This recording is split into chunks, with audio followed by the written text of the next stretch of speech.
전도서 11장 5, 6절 5절부터 읽겠습니다. 전도서 11장 5절부터 영의 길이 어떤 것인지 아이를 뵌 여인에 대해서 뼈들이 어떻게 자라는지 내가 알지 못함같이 만물을 지으신 하나님의 일들을 내가 알지 못하느니라. 너는 아침에 씨를 뿌리고 저녁에 내 손을 거두지 말라. 이는 이것이 잘 될지 저것이 잘 될지 또는 둘 다 좋을지 내가 알 수 없음이라. 지금 말씀에 씨를 뿌리는 것을 이렇게 말씀하고 있는 겁니다. 그러니까 여러분이 말씀에 씨를 뿌리면 그게 전도지로 뿌릴 수도 있고 여러분의 말로 뿌릴 수도 있어요. 그러면 영의 길이 어떻게 되는지 모르지 않습니까? 태아가 어떻게 자라는지 알지 못하지만 자라나잖아요. 그죠? 그래서 말씀이 역사한다 이 말입니다. 그래서 말씀을 뿌려라 이런 말씀입니다. 이 본문을 가지고 무엇을 뿌리며 사는가 제목으로 말씀을 전하겠습니다. 생명이 있는 모든 존재는 자신의 유전자를 지상에 남기려고 합니다. 인간의 다양한 욕구들이 있는데 가장 기본적인 욕구가 이런 생리적인 본능이라고 합니다. 이것이 충족이 되면 사람은 전차 상위 단계의 욕구를 만족하기 위해서 노력하다가 마지막에는 자아 실현을 위해서 다양한 사회 활동을 합니다. 이건 제 말이 아니라 학교에서 가르쳐요. 이렇게 사회 활동. 어떤 사람은 종교계에서 활동을 합니다. 목사나 신부나 중이 됩니다. 어떤 사람은 유튜버가 되어서 온갖 말들을 24시간 내내 세상에 뿌립니다. 어떤 사람은 재계에서 거물급 인사가 되어서 돈으로 세상에 무엇인가를 뿌리는 것입니다. 어떤 사람은 정계에서 활동하면서 정치 권력으로 무엇인가를 이 땅에 뿌립니다. 천박한 사회주의, 이것을 민주라는 이름으로 포장해서 이 땅에 뿌리는 자들도 있습니다. 그러니까 여러분 투표 잘 하셔야 합니다. 여러분이 표를 주면 그 표를 받은 사람이 곧 여러분이에요. 국가의 법을 이용해서 은혜의 복음을 전파하는 이 일을 막은 자들이 있어요. 마귀의 세력들입니다. 전부. 그리스도는 이런 사람에게 표를 줄 수 있어요? 마귀에게 표를 주는 겁니까? 그럼 투표 잘 하셔야 하는 것입니다. 대북전단 금지법이라는 반헌법적이고 반성경적인 이런 악법이 3년 동안이나 이 땅에 유지되었습니다. 그리스도인들은 잊지 않습니다. 이 사실을. 투표로 심판해야 하는 것입니다. 그들의 죄는 하나님께서 심판하실 것입니다. 사람들이 조금 이제 먹고 살만하면 자기의 사상이나 말, 글을 세상에 뿌리기 시작합니다. 때론 먹기 살기 위해서 자기 말을 뿌리는 자들도 있습니다. 여러분 가만히 한번 들어보세요. 그것이 과연 성경적인 말들인지. 하나님을 모르는 자들은 두려움도 없이 권력이나 돈을 벌기 위해서 반성경적인 말들을 세상에 마구 뿌려댑니다. 거듭나기를 거부하는 자연인이나 설령 구원받은 사람이라고 하더라도 성경과 다른 사상, 다른 의견, 다른 말, 댓글 이런 것들은 모두 마귀의 씨를 뿌리는 통로가 되는 것입니다. 듣고 보는 사람의 눈, 귀를 통해서 마귀들이 실제적으로 그 사람 안으로 들어가는 것입니다. 마귀는 글을 읽는 사람의 생각을 통해서 그 사람 안에 자신의 진지를 구축하는 것입니다. 잘못하다가는 마귀의 씨를 퍼뜨리는 숙주가 되는 것입니다. 뭐 돈이 많다고 상관이 없어요. 권력이 많다고 상관이 없는 겁니다. 성경을 기준으로 봐야 하는 것입니다. 이것은 죄인이 은혜의 복음을 듣거나 은혜의 복음이 적힌 전도지를 읽어서 예수님을 구주로 영접하는 순간에 성령께서 그 사람 몸 안에 들어가는 것과 똑같은 원리입니다. 그러니까 성령께서 영이시잖아요. 듣거나 읽으면 몸 안으로 들어가듯이 마귀들도 흉내내는 것입니다. 모방의 기죄인 마귀는 마귀의 교리에 동조하는 사람의 몸에 그대로 들어가는 것입니다. 그래서 마귀의 종들은 양의 탈을 쓰고 마귀의 씨를 오늘도 퍼뜨리고 있습니다. 가장 대표적인 것이 설교로 퍼뜨리는 겁니다. 교회에서 목사라는 직책을 가진 사람이 반성경적인 교리를 말하면 그것은 마귀의 씨를 퍼뜨리는 것입니다.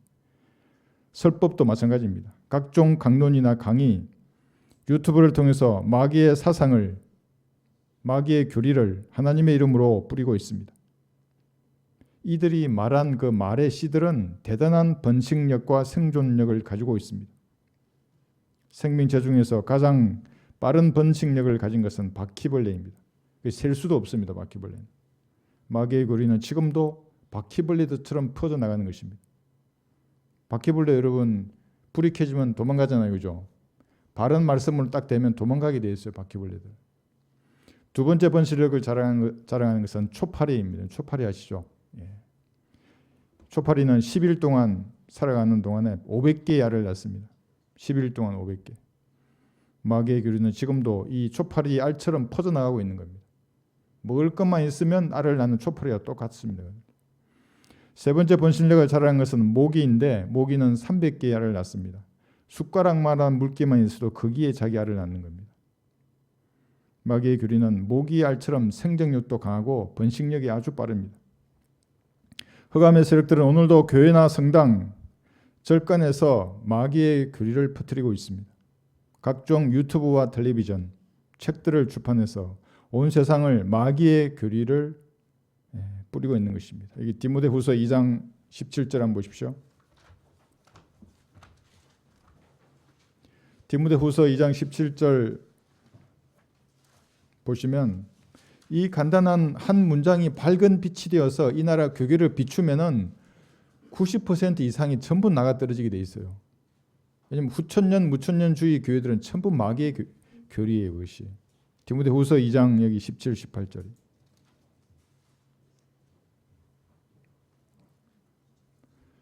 디모데후서 2장 17, 18절이에요. 그들의 말은 종창처럼 퍼져나갈 것이며 이 종창이 암과 같은 종기를 말하는 것입니다. 그들 가운데는 후메네오와 필레토가 있느니라. 사람의 이름이 두 명이 거명이 되어 있습니다. 그들은 진리에 관해서는 정도를 벗어나서 부활이 이미 이루어졌다고 말하여 어떤 사람의 믿음을 뒤엎고 있느니라. 이 말이 뭐냐면 부활은 사람의 육신적인 부활이 아니라 영적인 부활로 이미 오순절에 끝났다고 말하는 자들이에요. 예수님께서 통치하시는 천년왕국 이전에 첫 번째 생명의 부활이 일어날 것입니다. 이 부활은 각자 자기 서열대로 일어나는데 그 첫 번째가 구약 성도의 부활이었습니다. 이미 일어났습니다. 두 번째는 여러분 신약 성도의 부활이고 세 번째가 환난 성도의 부활입니다. 그래서 휴거가 세 번이라는 것입니다. 안 믿어요. 이 후메네오와 필레토의 후예들은. 한번 들어보십시오. 그러나 각자 자기의 서열대로 되리니 그리스도가 첫 열매들이요. 이게 구약 성도와 예수님이 부활할 때 같이 올라갔잖아요. 이게 첫 열매들이요. 그 다음은 그리스도께서 오실 때 그분께 속한 사람들이라. 이 여러분들입니다. 신약의 성도. 고린도전서 15장 23절입니다. 그 서열대로 되는 겁니다. 그럼 환난 성도들은 언제 부활하는 것입니까? 계시록 20장 4절 한번 펴보십시오. 계시록 20장 4절.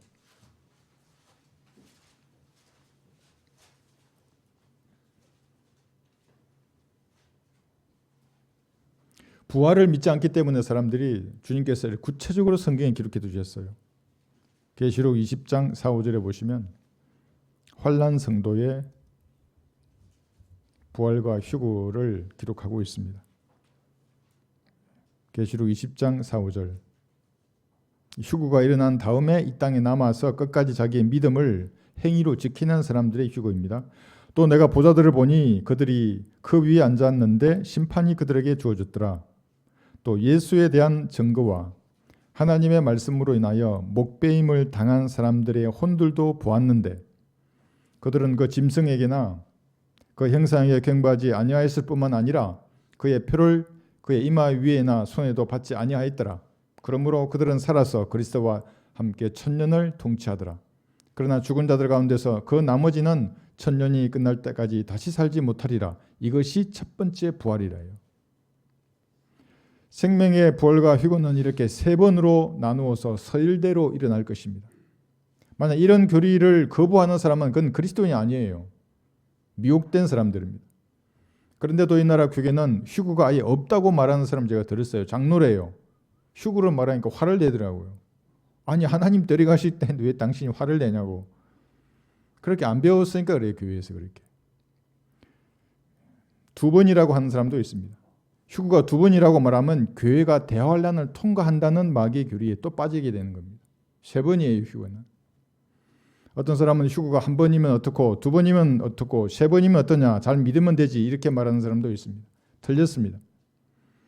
여기에 속으면 대환란 때의 행위를 이 땅에서 강조하게 되는 것입니다. 그럼 지옥에 가는 겁니다. 복음에는 행위가 없어요. 믿으면 구원받는 겁니다. 그래서 그게 중요한 문제인 것입니다. 천년의 왕국, 예수님이 수립하실 것입니다. 이 천년이 실제적인 천년이 아니라 그냥 영적인 어떤 기간이라고 해석하는 교단의 목사들, 그들은 바퀴벌레와 같은 마귀의 씨에게 점유당한 사람들입니다. 예수님께서 천년왕국을 지구에 수립하셔서 통치하실 것이라는 이 교리를 가르치지 않는 교회가 이 나라의 대부분의 교회들입니다.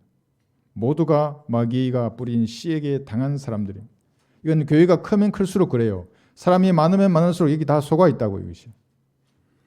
구원파는 왜 구원의 교리에 자기들이 말하는 세례 요한이라는 율법 아래 태어나서 율법 아래 죽은 사람을 왜 끼워 넣는 거예요? 그게 은혜의 복음에. 바울 소신 어디에도 죄인이 구원받는데 침례인 요한을 인용하지 않습니다. 무식한 사람들이에요. 성경을 모르는. 오직 구원파만이 반성경적인 구원의 교리를 가르치는 것입니다. 마귀의 씨에게 당한 사람들입니다. 신천지는 왜 33살 유대인 왕이 통치하시는 천년왕국에 대해서 모르는 것입니까? 33살 유대인 왕이 통치하실 왕국입니다.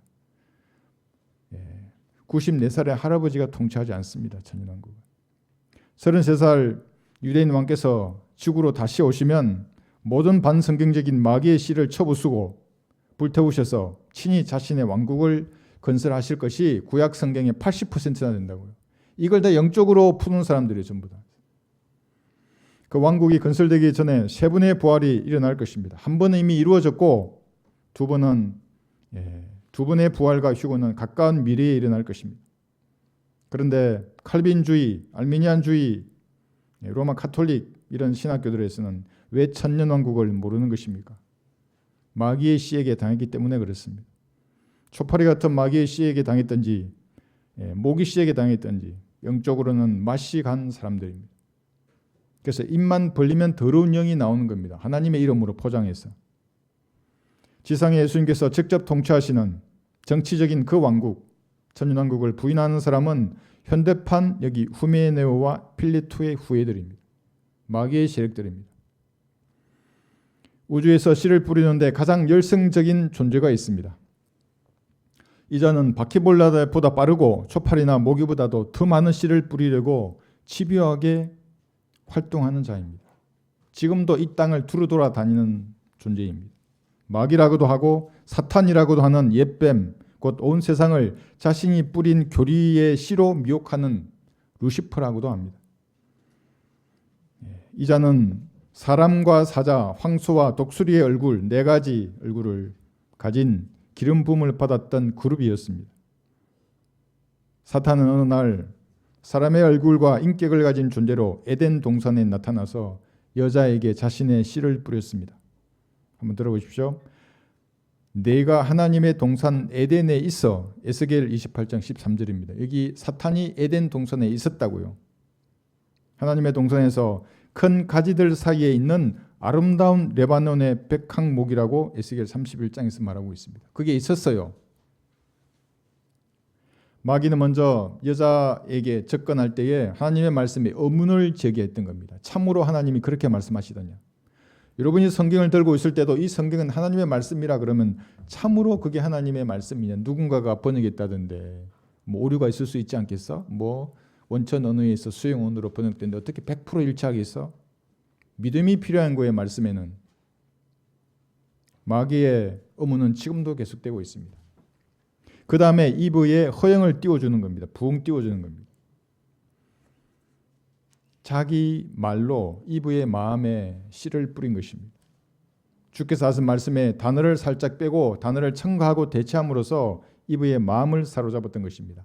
마음대로 이거 빼버렸어요. 값없이 이런 의미인데. 죽지는 아니하리라 그랬어요. 결코 죽는다 그랬는데 대체한 거예요. 만지지도 말라 첨가한 거예요. 만지라 그랬어요. 하나님은 그 뭐 여자가 첨가한 거예요. 이것이. 신과 같이 되리라. 이게 허영을 띄워주는 거예요. 당시 에덴 동산뿐만 아니라 온 우주에서 씨를 통해서 재생산할 수 있는 자궁을 가진 유일한 존재가 이브였습니다. 여자 1호였다고 이브가. 하나님 다음으로 지혜로웠던 마귀가 여자가 재생산할 수 있다는 이 점을 놓치지 않고 지켜보았습니다. 그래서 처음 태어난 사람이 아담이 아니라 악한 자에게서 나온 겁니다. 살인자 카인이죠. 성경은 카인을 악한 자에게서 태어났다고 말하고 있습니다. 한번 들어보십시오. 카인같이 되지 말라. 그는 그 악한 자로부터 나왔으며 자기 아우를 살해하였으니 무슨 연고로 그를 죽였겠느냐. 이는 그 자신의 행위는 악하고 그 아우의 행위는 어려웠기 때문이라. 요한일서 3장 12절입니다. 악한 자로부터 나왔습니다.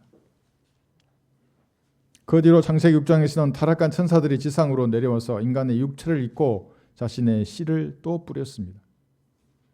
여자에게 들어가서 거인족을 만들었고 각종 짐승들에게도 씨를 뿌림으로써 인어공주, 스핑커스, 겐타우루스와 같은 반인 반마의 종족을 만들어냈습니다. 똑똑한 마귀는 왜 그랬을까요? 왜 종을 어지럽히는 것이죠? 사람도 아니고 짐승도 아닌 이런 존재들을 왜 만들어내는 것입니까? 구세주께서 사람의 씨로 나타나는 것을 방해하기 위해서 그랬습니다.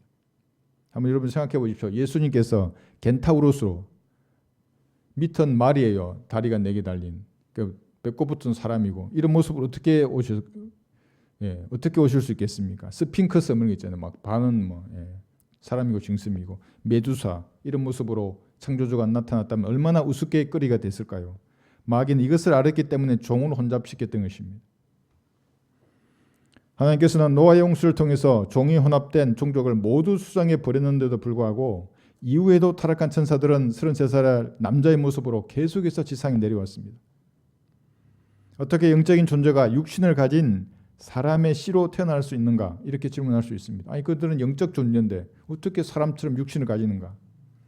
그 대표적인 예가 잠시 후에 나타날 적그리스도입니다. 적그리스도가 사람이잖아요. 근데 그 존재는 육화된 사탄이에요. 사탄이 인간의 모습으로 나타난 존재입니다. 이것을 불법의 신비라고 합니다. 보좌를 덮는 그룹이었던 사탄이 육신으로 나타나고 천사도 육신으로 나타난 것은 누구를 모방한 것입니까? 예수님을 모방한 것입니다. 보이지 않는 하나님의 형상이신 예수님께서 육신으로 이 땅에 나타나셨습니다. 이것을 경건의 신비라고 하는 겁니다. 흑암의 세력들은 이 신비를 정확하게 모방하고 있습니다. 불법의 신부는 지금쯤 지상에서 돌아다니고 있을 것입니다. 아마 적그리스도는 10대나 20대쯤 되어서 어느 곳에서 최고의 엘리트 교육을 지금 받고 있을 것입니다. 시리아계 유대인이죠. 블랙과 갈색의 중간쯤 되는 피부색을 가지고 때가 되면 세상의 전면에 등장할 것입니다. 이 사탄의 씨입니다. 예수님께서 지상에 오셨을 때는 마귀가 뿌린 씨들, 실제적인 사람들이 유대교계를 장악하고 있었습니다. 요한복음 8장 41절 보십시오. 이들이 자신들의 교리를 만들어요. 천국을 들어가려는 백성들의 문을 다 막아버려요. 이 사람들이. 오늘날에도 마찬가지입니다. 예수님의 피를 믿으면 구원을 받는데 다 막는다고요.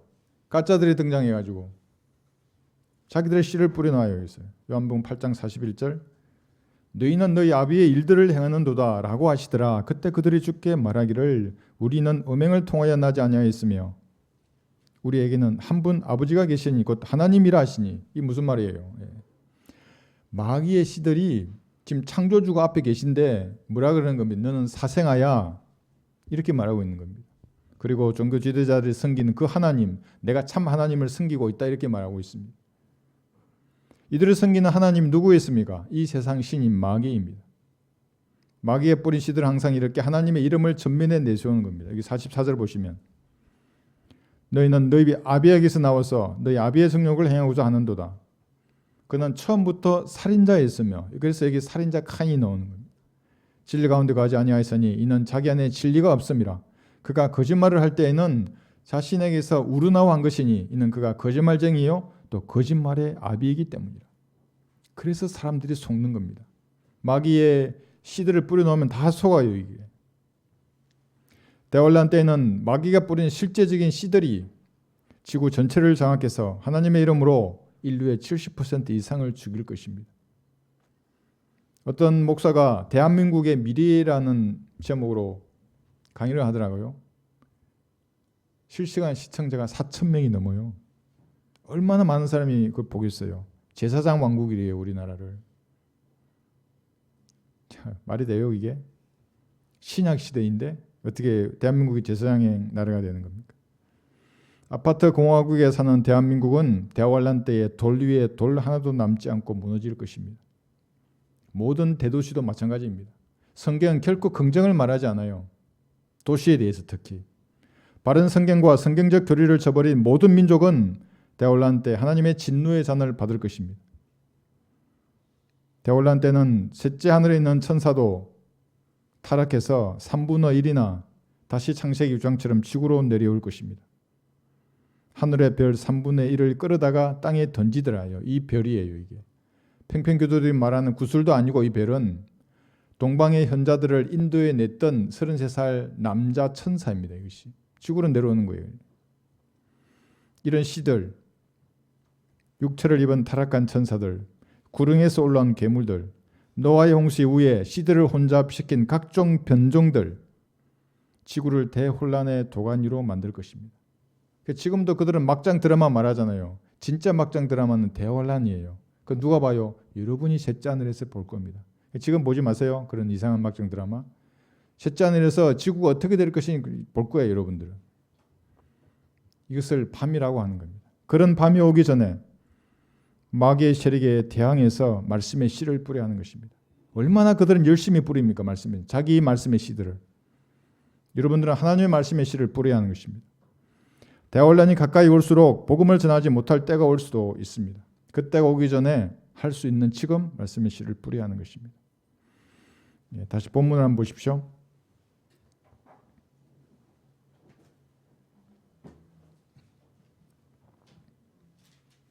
전도서 11장 5, 6절을 보시면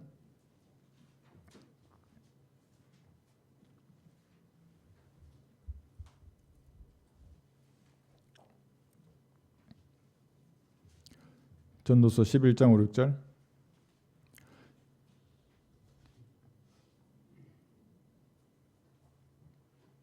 영의 길이 어떤 것인지 아이를 뵌 여인의 태에서 뼈들이 어떻게 자라는지 내가 알지 못한 같이 만물을 지으신 하나님의 일들을 내가 알지 못하느니라.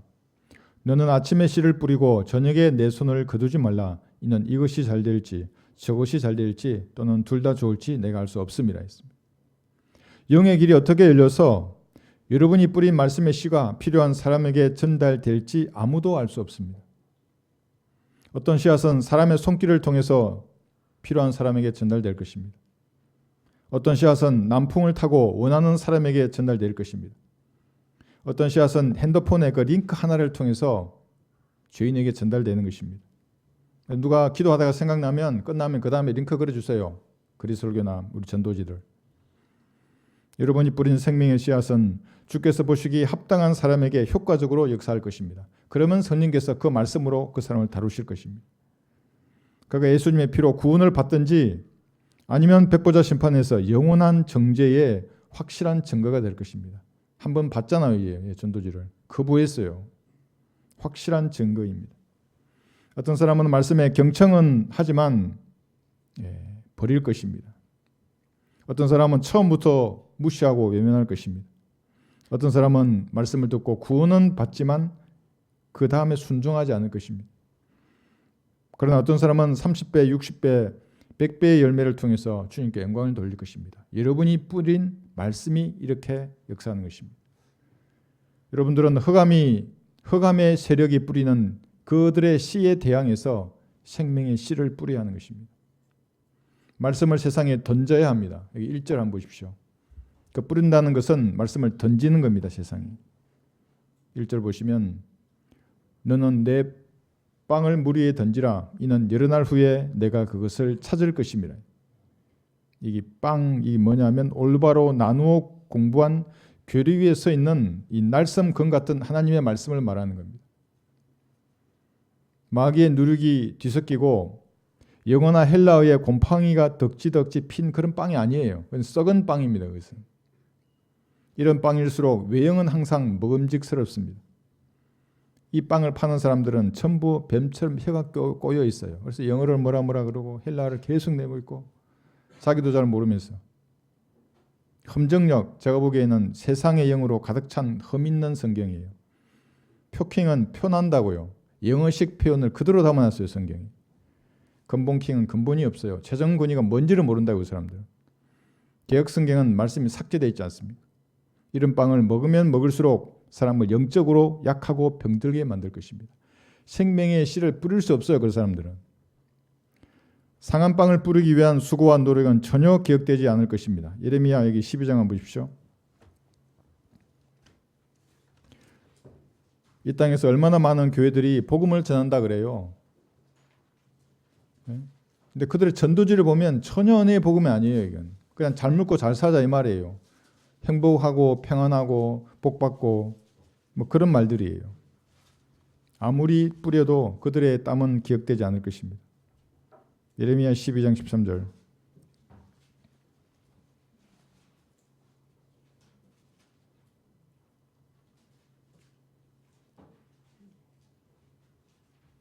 그래서 여러분들이 어느 교회가 복음 전한다 그러면 전도지부터 보자 그러세요. 과연 진짜 은혜의 복음이 날성검처럼 적혀 있는 건지 무언가 섞여 있는 건지.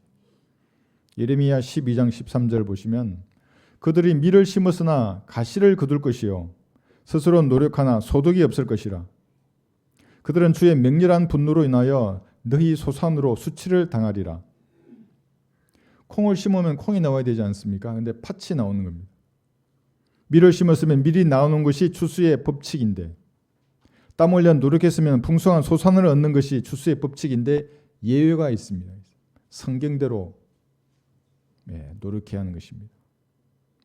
외형은 수고하는 것처럼 보이지만 한글 성경에 대한 한국 사람의 믿음을 파괴하는 사람들은 그건 죄를 짓는 것입니다.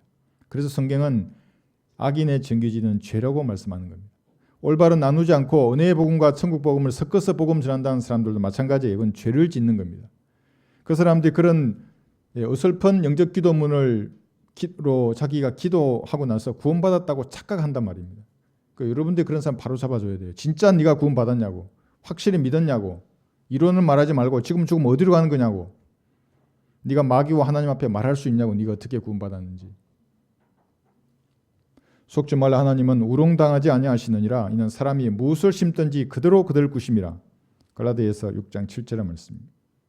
여러분은 순수한 빵을 세상이라는 물 위에 던져야 하는 것입니다. 어떤 행태로든지 뿌려야 합니다. 복음 부채는 4월 18일부터 이제 발송이 될 것입니다. 한 박스가 500장 들어 있습니다. 믿음대로 계획을 세우시고 세상에 뿌리겠다고 주님 앞에 진지하게 한번 말씀 들어보십시오. 기도할 때에. 그리고 지혜와 용기를 주십시오. 시간과 건강을 달라고 주님 앞에 한번 간구해 보십시오. 그러면 여러분을 통해서 이 세상 마귀의 세력이 요동을 칠 것입니다. 적진의 중심에 떨어진 강력한 폭탄은 적의 기세를 와해시키는 것입니다. 그것이 마귀의 턱을 강타하는 겁니다. 작은 어린아이도 할 수 있어요. 그 일을. 자매도 할 수 있고 형제도 할 수 있어요. 다만 뿌리는 겁니다. 말씀을. 읽어보라고. 그래서 관심을 가지면 당신의 죄가 예수님의 피로 용서되었다고. 그분은 하나님이시라고. 피 흘릴 이유가 전혀 없는데 나와 당신의 죄의 값을 예수님이 다 받으셨다고. 믿으면 구원 받는다고. 어떻게 믿냐고. 눈 감으라 하면 돼요. 눈 감으라고. 눈 뜨지 말라고. 제가 내 말 내가 기도할 테니 따라하라고. 잠깐이면 구원받을 수 있다고. 이것이. 왜냐하면 그 사람 평생을 성령께서 다뤄오셨거든요. 그때 여러분을 만나기 위해서 마지막 거두게 하는 거예요. 누군가는 밭을 갈았고 누군가는 뿌렸다고요. 여러분 거두는 사람이에요. 그랬어요. 아니면 여러분이 밭을 가거나 뿌릴 수도 있어요. 그 사람 만나서. 세상 사람들은 술이라도 마시고 골프나 테니스라도 치고 등산이라도 다니면서 얼마나 다이나믹한 삶을 삽니까? 다이나믹해요? 등산, 골프, 술 마시고. 그리스도인들은 이런 거 할 수 없지 않습니까? 그러면 그리로 나가서 생명의 씨앗을 뿌리면 됩니다. 훨씬 더 다이나믹하다고 이것이. 복음 부채를 선물로 나누어 주십시오. 여러분 한번 올여름에 한번 도전해 보십시오. 그러면 여러분들이 뿌리는 그 말씀의 결과, 영의 길들이 어떻게 흘러가서 그 말씀이 죄인에게 전달되고 무엇을 이루었는지 그리스도의 심판석에서 볼 것입니다. 말씀을 뿌리는 것은 비와 눈이 내려서 가뭄으로 타들어가는 논밭을 소생시키는 것과도 같습니다. 이사야 55장 한번 보십시오. 이사야 55장 10절.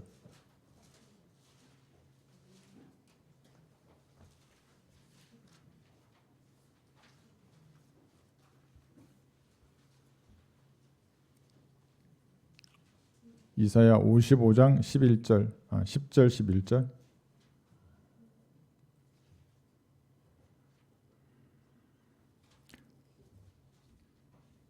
이사야 55장 10절 11절. 비와 눈이 하늘에서 내려 그곳으로 다시 돌아가지 않고 땅을 적셔서 싹을 내어 뿌리는 자에게 씨를 주고 먹는 자에게 양식을 준과 같이 내 입에서 나가는 내 말도 그러하나니 그것이 내게 헛되이 돌아오지 아니하고 내가 기뻐하는 것을 이루며 내가 보내어 하려는 일에서 번성할 것이니라. 여러분이 뿌린 전도지 한 장과 여러분이 구령할 때 내뱉는 그 말 한마디 헛되이 사라지지 않는 말씀입니다. 주께서 그 말씀으로 누군가를 구원시키는 겁니다. 주님께서 누군가를 영적으로 바로 세워줄 것입니다. 소망 없이 죽어가던 사람이 생명의 빛을 보는 것입니다. 먹을 것이 없어서 곡식 껍질로 배를 채우던 비참한 거지가 돼지우리를 박차고 나가서 왕의 아들로 살 것입니다. 뿌리는 겁니다. 다만 말씀을. 그리스도인은 모든 물가에 씨를 뿌려야 합니다. 이 물은 사람입니다. 모든 물가에 씨를 뿌리고 소와 나귀의 발길을 그곳으로 보내는 너희에게 복이 있도다. 이사야 32장 20절입니다. 모든 물가예요. 그래서 여러분 사람을 만나면 이 사람 과연 구원 받았는가부터 생각해 보시고 안 받았다 그러면 말씀의 씨를 뿌려야 하는 것입니다. 어떤 씨가 많은 열매를 맺을지 알 수 없습니다. 어떤 사람은 여러분 보기에 이 사람은 아스팔트 같이 단단한 밭으로 보일 수 있습니다. 이건 찔려도 피 한 방울 안 나올 것 같은데 무서운 사람 같아. 그런데 마음은 솜털처럼 부드러울 수 있어요. 겁먹지 말고 전하는 겁니다. 어떤 사람은 바위 같거나 가시떨기 같아서 씨 뿌리기를 주저할 수 있습니다. 이 사람 인상이 참 복잡한데 이게 내가 전한다고 말씀의 씨가 살아날까? 그건 추수의 주께서 고민하실 일이죠. 여러분은 말씀을 뿌리는 겁니다. 추수의 주께 그래서 모든 것을 맡겨야 합니다. 거두시는 분은 주님이시고 다만 여러분은 말씀의 씨를 뿌리는 것입니다. 아침에도 뿌리고 저녁에도 뿌려야 합니다. 젊은 청춘 시절에도 뿌리고 나이가 들어도 주님께서 몸소 보이신 사랑을 잊지 말고 말씀을 뿌려야 합니다. 그러면 추수의 주께서 여러분이 뿌렸던 말씀이 어디로 어떻게 흘러가서 무슨 일을 이루어냈는지를 그리스도의 심판석에서 친히 보여주실 것입니다. 왜 우리 교회가 북한에 은혜의 복음 전단지를 보내려고 눈물로 기도하며 준비하는 것입니까? 하늘에서 뿌려지는 생명의 말씀이 죽어가는 북한 사람들에게 영원한 생명을 준다는 믿음이 있기 때문에 그렇습니다. 믿음이 없으면 일할 수 없어요. 어떻게 그걸 만들고 바람이 어떻게 불지 어떻게 알고 나가는 것입니까? 2,300만 명이나 되는 동족에 대한 측은지심이 없다면 그 사람은 자신의 구원부터 점검해 보아야 합니다. 소방사, 불 속에 갇혀 죽어가는 사람에 대한 동정이 없다면 다른 직업을 알아봐야 하는 겁니다. 군대 의무병이 총상 환자가 들어왔는데도 옆에 앉아서 커피나 마시고 정통과 이단이나 논하고 있다면 그건 영창에 가야 할 군사입니다. 의무병의 무기는 핀셋이잖아요. 뭘 해야죠. 끄집어내고 직구해서 응급조치를 살려내야죠. 그 사람. 예수님의 피의 능력이 발휘되어서 죄인이 구원을 받게 하는 일을 비방하고 방해하는 자들은 흑암의 세력들이지 결코 하나님의 일꾼이 아닙니다. 주님의 일을 먼저 생각해서 말씀의 씨를 뿌린다면 주님께서도 여러분에게 무엇인가를 뿌릴 것입니다. 시편 97편 한번 보십시오. 그래서 말씀의 씨를 뿌리라는 것입니다.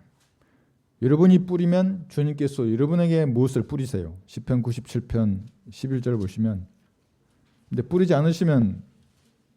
여러분이 뿌리지 않으시면 없습니다. 97편 11절.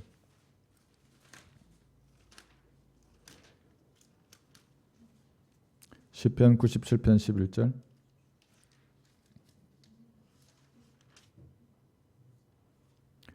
빛은 의인을 위하여 뿌려졌고 기쁨은 마음이 정직한 자를 위하여 뿌려졌느니라. 구약의 구원 조건이 정직이기 때문에 이게 정직이 있는 겁니다. 그래서 정직이 추가되어 있습니다. 신약에서는 예수님의 피로 구원받은 사람은 참빛을 영접한 하나님의 자녀입니다. 진짜 의인입니다. 갈보리의 피를 믿는 믿음으로 의인이 되었지만 육신은 여전히 죄 아래에 있기 때문에 구원받은 죄인이라고 말하는 것입니다. 이것을 모르는 사람들이 구원파예요.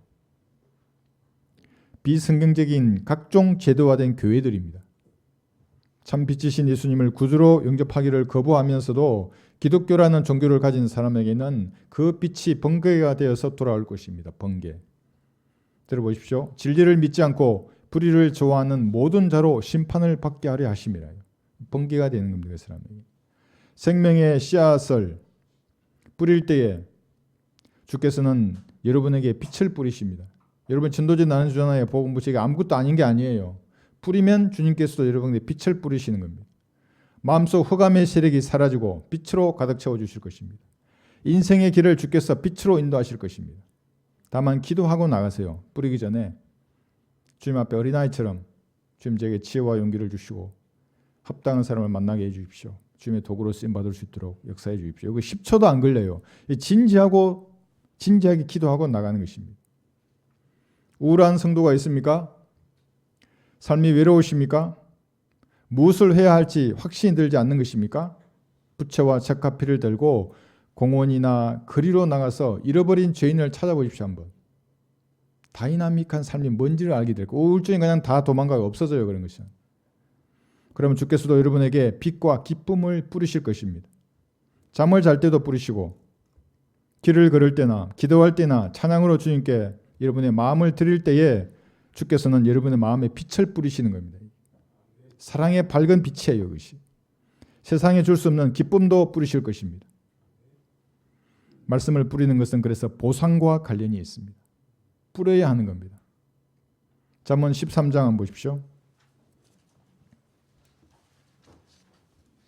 잠언 13장 21절.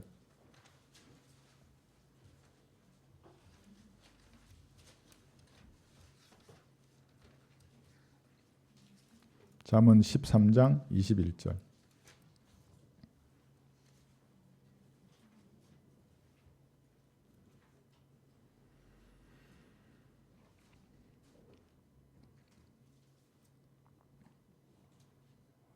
죄인들에게는 재앙이 따르나 의로운 자는 좋은 것으로 보상을 받으리라. 죄인의 머리에는 현상금이 붙어 있습니다. 죄인이 꽃향기 날리는 봄날의 정원에서 만찬을 즐기면서 친구들과 울고 떠들더라도 현상금을 노리는 자들에게 쫓기는 신세입니다. 다만 그 사람만 모를 뿐입니다. 달콤한 행복에 젖어 살아갑니다.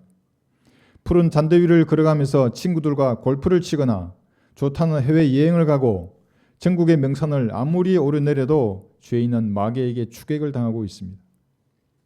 죄인에게는 쉼이 없는 것입니다. 화평도 없습니다. 결국에는 마귀에게 붙잡혀서 지옥이라는 감옥에 던져질 것입니다. 그러나 갈보리의 피를 믿어서 구원받은 성도는 안전합니다. 여러분의 머리에 붙었던 그 현상금은 갈보리의 피로 깨끗하게 씻겼습니다. 마귀는 더 이상 여러분을 정죄할 수 없습니다. 죄 있다고 말할 수 없습니다. 그 죄가 다 갈보리에서 사라졌기 때문에. 그렇다면 여러분들은 보상을 위해서 일해야 하는 것입니다. 말씀의 씨를 뿌려서 유업의 상을 받아야 합니다. 골로새서 3장 24절에 보시면 한번 펴보십시오. 골로새서 3장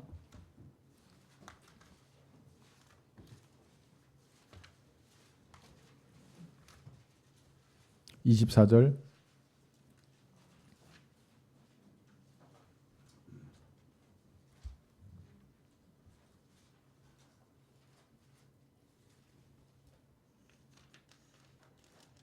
(23절부터) 볼까요?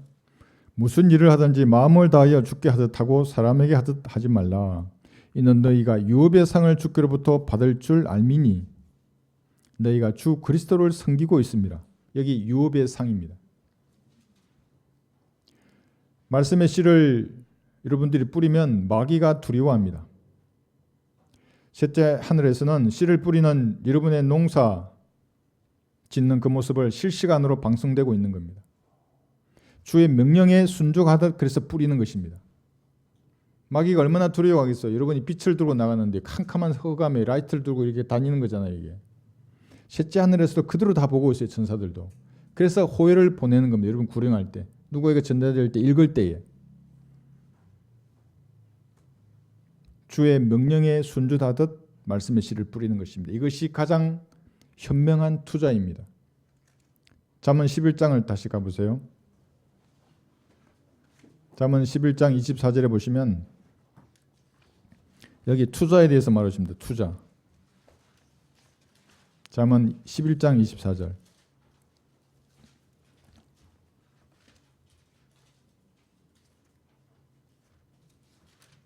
성경에는 없는 게 없습니다. 11장 24절. 투자의 정석입니다. 재물은 흩을지라도 늘어나나 지나치게 아끼면 궁핍하게 되느니라. 세상 재물도 어딘가 투자해야 하는 겁니다. 즉 흩어야 늘어나듯이 여러분이 받을 유업의 상도 마찬가지입니다.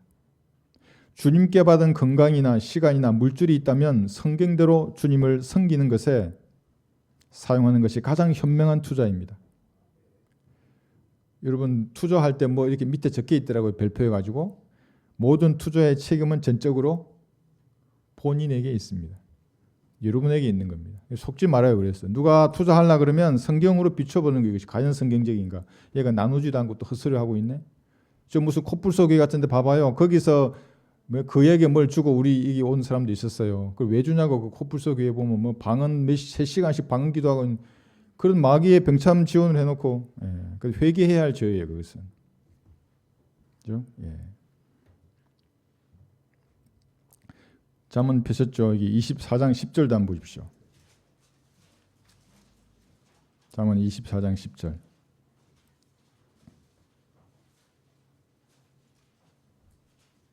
(10절에서) 12절 보시면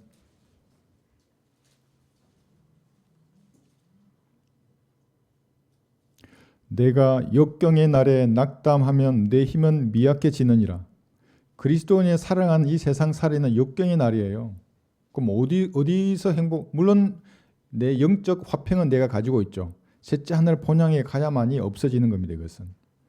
그러니까 낙담하지 말라는 말입니다. 만일 죽음으로 끌려가는 자들과 살해될 자들을 구해주는 것을 삼가고 변명도 다양해요. 복음 안 전한 이유와. 근데 삼가고 말하기를 보라 우리가 그것을 알지 못하였다 할지라도 마음을 감찰하시는 분이 어찌 주시하지 못하시겠으며 내 혼을 지키시는 분이 어찌 그것을 알지 못하시겠느냐. 그분께서 각자의 행위에 따라 보응하지 않으시겠느냐. 삶에 불어닥치는 세파가 아무리 거세더라도 여러분은 말씀의 씨를 그래서 뿌려야 하는 것입니다. 캄캄한 흑암 속에서 한치 앞이 보이지 않더라도 여러분은 낙담하지 말고 사람을 구해야 합니다. 그래서 담대하라 말하는 것입니다. 잃어버린 혼들, 영원한 멸망의 장소를 마치 소풍이라도 가듯이 걸어가는 사람들을 위해서 여러분들은 기도로 진통해야 합니다. 진통을 기도로 하는 겁니다. 진통이 없으면 해산도 없습니다. 엄마의 진통이 없는데 아이가 어떻게 태어나겠습니까? 성도가 잃어버린 죄인을 위해서 기도로 진통하면 주께서 그 진통을 존중하셔서 여러분이 내린 그 낚시바늘에 물고기를 끼워주는 겁니다. 이것이 구령이라고 하는 겁니다. 근데 기도로 진통하지 않아요. 그냥 뭔가 될 대로 대단한 식으로 복음 들고 나가면 이게 뭐가 되겠어요? 기도해야 합니다. 여러분 제일 사랑하는 사람이 누구예요? 그분 구원받지 않았다면 그분을 위해서 기도해야 하는 겁니다. 그렇게 진통하면 이겨내면 주님이 그 사람의 혼을 주실 것입니다. 성도가 잃어버린 죄인을 위해서 기도로 진통하면 주께서 그렇게 역사하시는 겁니다. 바울은 동족을 향한 큰 금신과 그치지 않는 슬픔의 진통을 가지고 오셨습니다. 로마서 9장 한번 펴보십시오. 사도니까 가지는 것이 아니라 모든 성도가 가져야 할 진통입니다. 로마서 9장 1, 2절.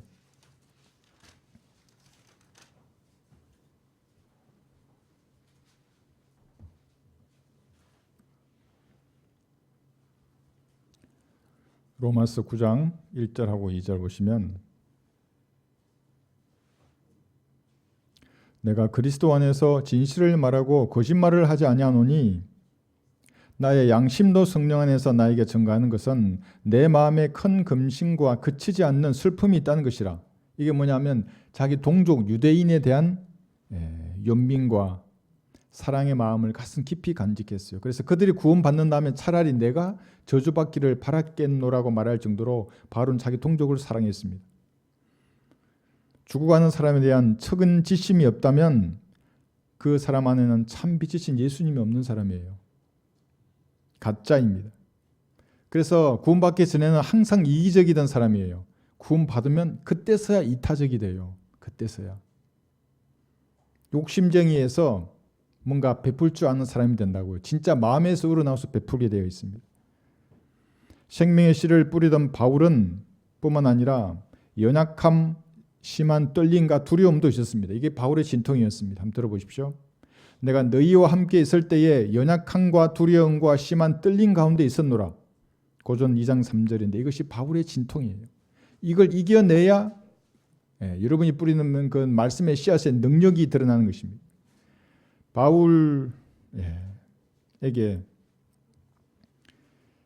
말씀해 주시는 위로와 소망 가운데 힘을 얻었습니다. 바울은 이러한 어려움 속에서도 한번 볼까요? 사도행전 20장 19절 뒤로 넘기시면 사도행전 20장 19절에 보시면 이런 진통이 있으니까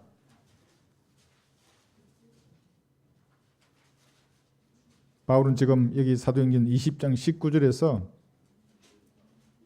이렇게 기록하고 있습니다.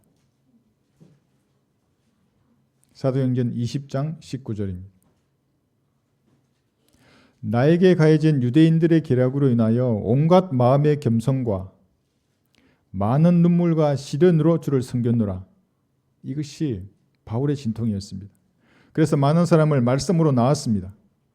이런 진통이 없으면 말씀의 씨앗은 힘을 잃고 시들어버릴 것입니다. 성령의 능력이 드러나지 않을 것입니다. 그럼 자기 힘으로 뭘 해보겠다는 거 아닙니까? 어떻게 사람의 혼을 이겨와요? 자기 힘으로. 여러분에게는 사람을 구원할 힘이 있습니다. 구원받은 성도 안에 내주하시는 성령께서 힘이십니다. 성령께서 한글로 보존하신 한글 킹제임스 성경이 여러분의 힘입니다.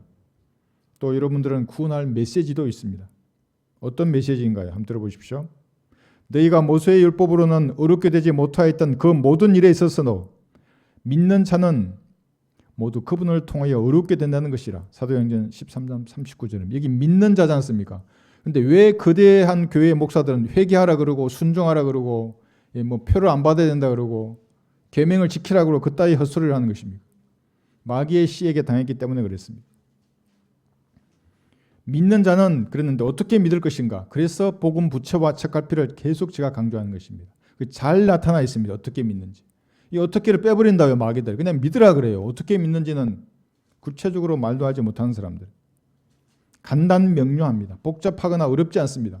선물을 주는 사람이 받는 사람이 복잡하게 해놓으면 선물이 아니지 않습니까? 그게 문제이지. 회개하라고 하는데 어떻게 회개하냐고요. 문제라고요, 그건. 그러나 우리 이 복음 부처나 책갈피는 선물이 간단 명료하게 기록되어 있습니다.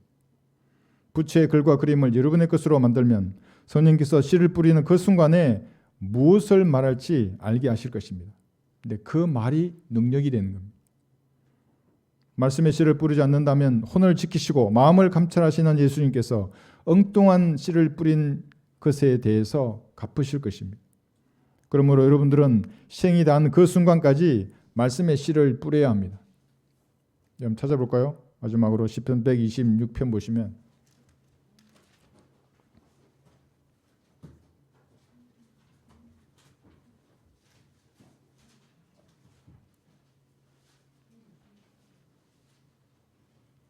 시편 126편 5, 6절